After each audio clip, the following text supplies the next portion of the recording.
Hello friends! Hi, this is Julie McDonnell from Mesa County Public Libraries, and this is just going to be a short video with some hands-on ideas for little people for learning and fun, kind of beyond the crayon and paper ideas. I'm including two links with this video. One of them is planningplaytime.com, and you can also find it on Facebook under Planning Playtime Learning Through Play. And I really like this site. They share good ideas from other sites. It's all hands-on, it's fun, it's creative, it's mostly materials you'd find in your house. That's what I like about it. So you don't have to go buy expensive things. The other link that I want to share is shoeboxes.com, shoebox tasks, and they were initially made to help kids with autism make sense of their materials so then they could use them and learn from that. And what I really like about these tasks still at this time is their creativity and the structure that they provide. Taking materials, structure it up, so then there's an educational experience while you're still having a good time and just having hands-on experience as well. I hope those will help you provide some ideas. Just be creative. And you can go to sites that sell information or sell the shoebox tasks. Go there and look at their ideas. You don't have to buy the stuff. Just use their ideas. I hope that will be helpful for you. And again, I want to thank you for all that you're doing. You're trying to do all things for all people in your home, and thank you very much. So let's start with magnets. Many of you might have some of these on your refrigerator, and that is great. Let's shape it up a little bit. Do you have a cookie sheet and a permanent marker? So you can put your letters up on here and then have your kids match, and that would be just a fun way to practice. And when you're not doing this anymore, take some nail polish remover and you can wipe all these letters off, and then you can make cookies. That's a good day.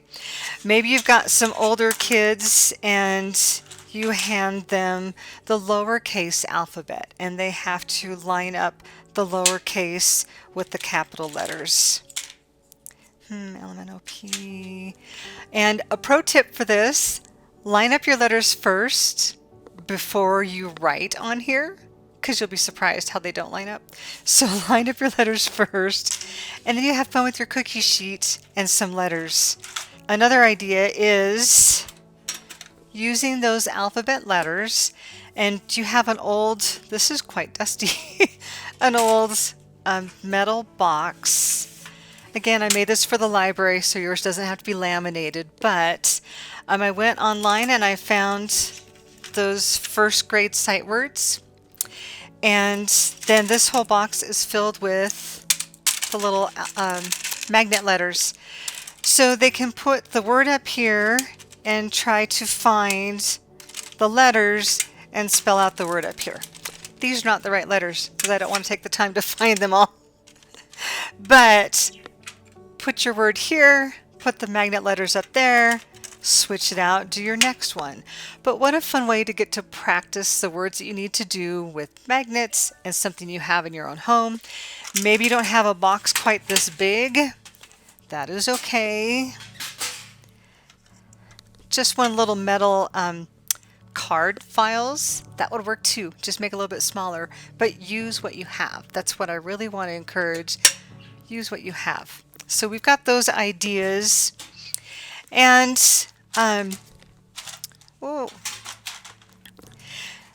How about some containers just that you might have around your house? You'll be surprised how much fun this can be. This is just a tray, and I just put some red paper, blue paper, and yellow paper on it. So maybe we're going to do some color sorting, and your little person could walk around the house and find their toys and match their colors Oh, we found a blue toy, put it with the blue. Yellow, put it with the yellow. Little yellow car, put it with yellow. And they're just doing color sorting with the materials that you have in your house with just a little bit of organization into it. Makes it fun, makes it easy. Or, do you have muffin tins at your house? They make really good sorting. This is math, but we know we need math too in our lives.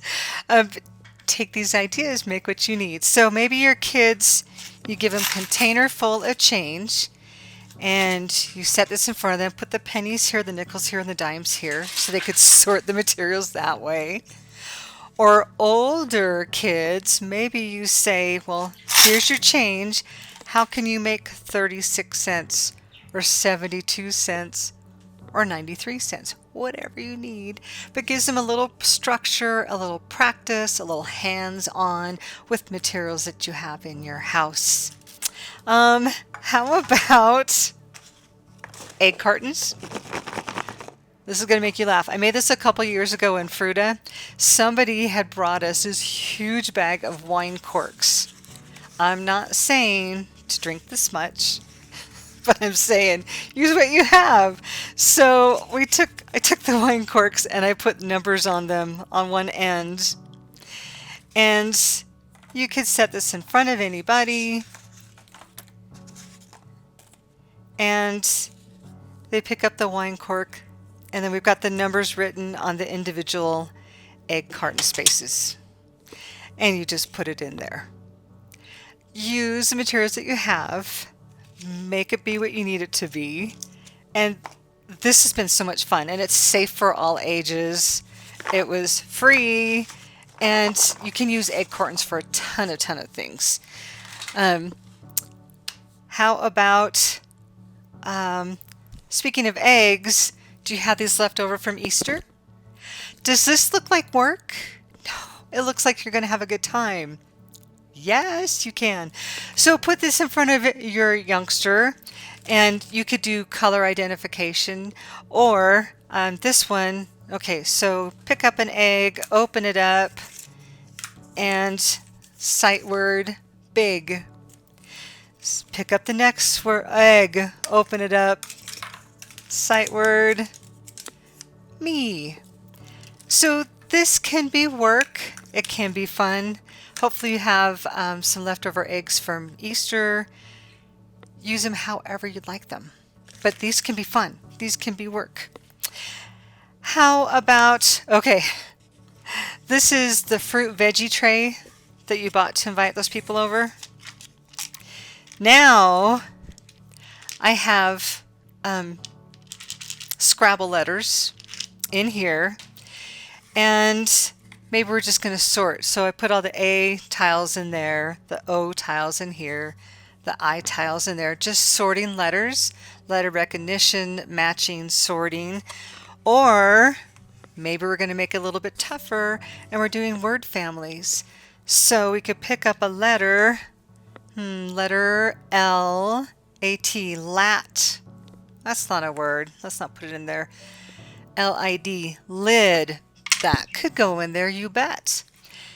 E-N, whatever word families you're working on, whatever letters you have, but what a fun way to organize the materials you have in your house, have it fun and educational at the same time, right? So we have those. Maybe, I know not a lot of people have clothespins, but maybe you do. And this is just a paper plate. And I marked it to give a little bit of definition. Wrote the number on the clothespin. Write it on here. The kids are doing fine motor skills, pincer tasks, and matching. Oh, there's number 4. It's just a paper plate and clothespins. You could do letters, you could do names, whatever you're working on. It's something that you have in your house. Okay, the fun one. Are you ready? Legos, Duplos, whatever you want to call them. So many things you could do with those. So here's the lid to my veggie plate. And I taped down a green Lego, blue, yellow, red, and then I just have some random ones in here. So these are just little prompts. Okay, so we're going to put all the green here, all the yellow here, etc. And they build a little tower. They're building, they're having fun. It's color matching. There's a learning purpose behind it as well. Right? This is fun. And then they could play. Play for a little bit, do a little structure. Play a little bit, do a little structure. Yes. And of course, you can make it more challenging depending on what you're working on. So you hand someone this tray. I have this prompt. It's word families, something that ends with ELL. How about things that end with AM? And maybe words that end with ICE. So I pick up the word dice. Which one would that go with? Yes. I pick up the word bell. Which one would that go with? Yes. So there's a little structure. There's a lot of learning and a little bit of play because it looks like fun. It's something the kids are familiar with and they'll enjoy it. And my pro tip for this is be very careful that you're not matching colors. When you set this up, change up your colors so you're not color matching. That's a whole different thing, and you can do that. But if your purpose is matching letters or matching words or doing word families, whatever activity you might do, just watch that you're not matching up the colors. That's a different skill. So just watch that. So these were just a few quick hands-on learning opportunities with materials you might have in your house. I hope it's been a little helpful. If you have a clothespin and a little creativity, I